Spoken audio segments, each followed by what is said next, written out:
حضرت یعلا بن مرہ کی کہانی سنیے. فرماتے غزوے سے ہم واپس آ رہے تھے، راستے میں پڑاؤ ہوا تو حضور ایک درخت کے نیچے استراحت فرمانے کے لیے لیٹ گئے، اور میری ڈیوٹی یہ تھی کہ میں تلوار لے کے حضور کا پہرا دوں.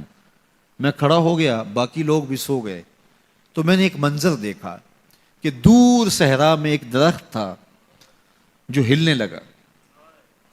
تھوڑی دیر کے بعد وہ اپنی جڑوں سمیت باہر آیا اور اپنے آپ کو گھسیٹتا ہوا میرے برابر آ کے کھڑا نہیں ہو جاتا. تھوڑی دیر کے بعد وہ واپس وہاں جاتا ہے اور جہاں سے اکھڑا تھا وہاں جا کے دوبارہ نصب ہو جاتا ہے. میرے لیے بڑے اچنبھے کی بات تھی، لیکن میرے پاس کوئی تھا ہی نہیں کہ جس سے میں بات کر سکوں. حضور تھے تو استراحت فرما رہے تھے اور میں حضور کے آرام میں خلل نہیں ڈالنا چاہتا تھا. خیر حضور بیدار ہوئے تو میں نے سلام عرض کرنے کے بعد جو پہلی بات کہی وہ یہی تھی.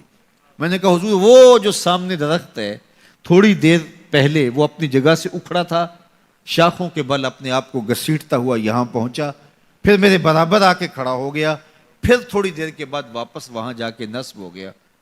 یہ جب کہانی سنائی تو میرے حضور نے تعجب نہیں کیا. اچھا کیسے ہوا، کیسے آیا، کتنا وقت لگا، کتنی دیر ہوئی، کوئی سوال نہیں کیا، بلکہ فرمایا ہاذہ شجرۃ استاذنت ربھا. فرمایا یعلا بن مرہ یہ درخت ہے، اس نے رب سے اجازت چاہی تھی کہ مالک تیرا محبوب نیڑے آیا ہے، سلام نہ کر رہا ہوں.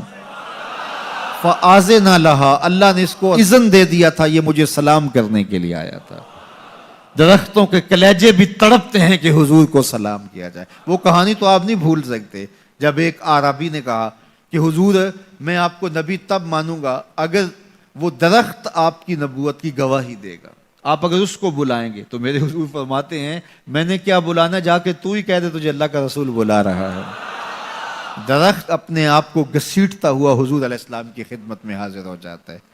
درخت مان رہے ہیں، چاند کا کلیجہ شک ہو رہا ہے، پتھر کلمے بول رہے ہیں. حضور کے عشق میں کائنات کے ایک ایک ذرے کا دل دھڑک رہا ہے.